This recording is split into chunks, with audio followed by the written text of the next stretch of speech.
नमस्कार दोस्तों। इतिहास के पन्नों में बहुत से गुरु और शिष्य हुए, लेकिन एक ऐसा गुरु शिष्य संबंध है जिसने इस संसार को भगवद गीता जैसा महान ज्ञान दिया। हम बात कर रहे हैं सांदीपनी आश्रम की। उज्जैन में शिप्रा नदी के तट पर स्थित ये वो पवित्र भूमि है जहां भगवान श्री कृष्ण, बलराम और सुदामा ने अपनी शिक्षा पूरी की थी। लोग कहते हैं कि कृष्ण तो स्वयं नारायण थे, तो उन्हें शिक्षा की क्या आवश्यकता थी। लेकिन मित्रों, सांदीपनी आश्रम हमें सिखाता है कि पूर्णता, परफेक्शन के लिए गुरु और ज्ञान का मार्ग अनिवार्य है। आज के इस वीडियो में हम विस्तार से जानेंगे उन 64 कलाओं और 14 विद्याओं के बारे में जिन्होंने कृष्ण को सर्वगुण संपन्न बनाया। आश्रम का जीवन और अनुशासन। उज्जैन का सांदीपनी आश्रम आज भी उसी दिव्यता को समेटे हुए है।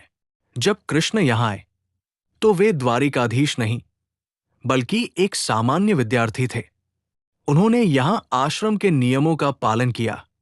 भोर में उठना, लकड़ी चुनना, गुरु की सेवा करना और जंगल में भिक्षा मांगना।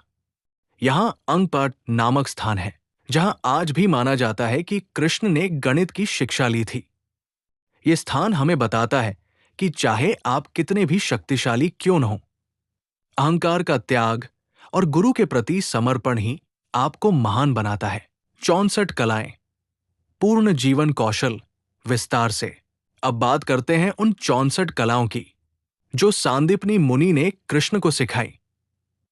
ये केवल कला नहीं, बल्कि जीवन जीने का विज्ञान है। इन्हें अलग अलग वर्गों में समझा जा सकता है। संगीत और प्रदर्शन, गायन, गाना, वादन, बांसुरी और अन्य वाद्य यंत्र बजाना, नृत्य, हस्तमुद्रा और भाव, और नाट्य, अभिनय, ये कृष्ण के व्यक्तित्व का आधार बने।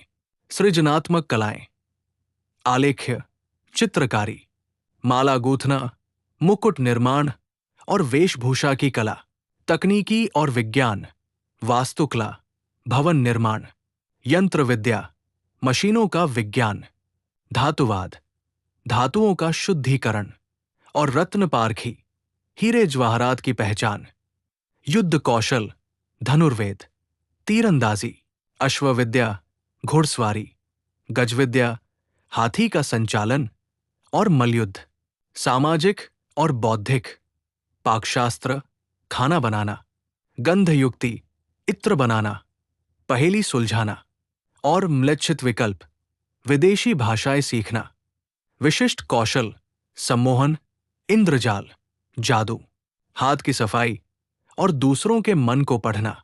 ये 64 कलाएं बताती है कि एक आदर्श राजा को केवल युद्ध नहीं आता, बल्कि उसे ये भी पता होता है कि प्रजा का मनोरंजन कैसे करना है, घर कैसे बनाना है और स्वास्थ्य का ध्यान कैसे रखना है। 14 विद्याएं, ज्ञान का सार। विस्तार से अब जानते हैं वो 14 विद्याएं जो श्री कृष्ण के ज्ञान का मूल स्तंभ थी। ये विद्याएं इंसान को सत्य और असत्य का बोध कराती है। 4 वेद, ऋग्वेद, यजुर्वेद, सामवेद, अथर्ववेद ब्रह्मांड का आधारभूत ज्ञान। 6 वेदांग, शिक्षा, व्याकरण, छंद, निरुक्त, ज्योतिष, कल्प, ये वेदों को समझने की चाबी है। जैसे ज्योतिष काल गणना सिखाता है और व्याकरण भाषा की शुद्धि। मीमांसा, ये दर्शन और तर्क का शास्त्र है जो कृष्ण को निर्णय लेने में सक्षम बनाता था। न्याय, ये तर्क और तर्क शक्ति का विज्ञान है जो न्याय करने के काम आता है। पुराण, ये हमें इतिहास और परंपराओं से जोड़ते हैं। धर्मशास्त्र, ये समाज के नियमों और नैतिकता का मार्गदर्शक है। मित्रों, सांदीपनी आश्रम कोई साधारण जगह नहीं है, ये मानवीय श्रेष्ठता का केंद्र है। कृष्ण ने यहां साबित किया कि ज्ञान का कोई अंत नहीं होता। यदि आज के दौर में भी हम सांदीपनी आश्रम के इस अनुशासन को अपने जीवन में उतार लें, तो हम भी अपने जीवन के संग्राम को जीत सकते हैं। यदि आप भी उज्जैन जाने का प्लान बना रहे हैं, तो इस आश्रम को अपनी लिस्ट में सबसे ऊपर रखें। आपको ये जानकारी कैसी लगी?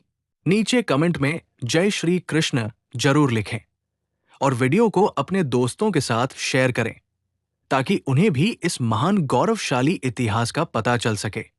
धन्यवाद।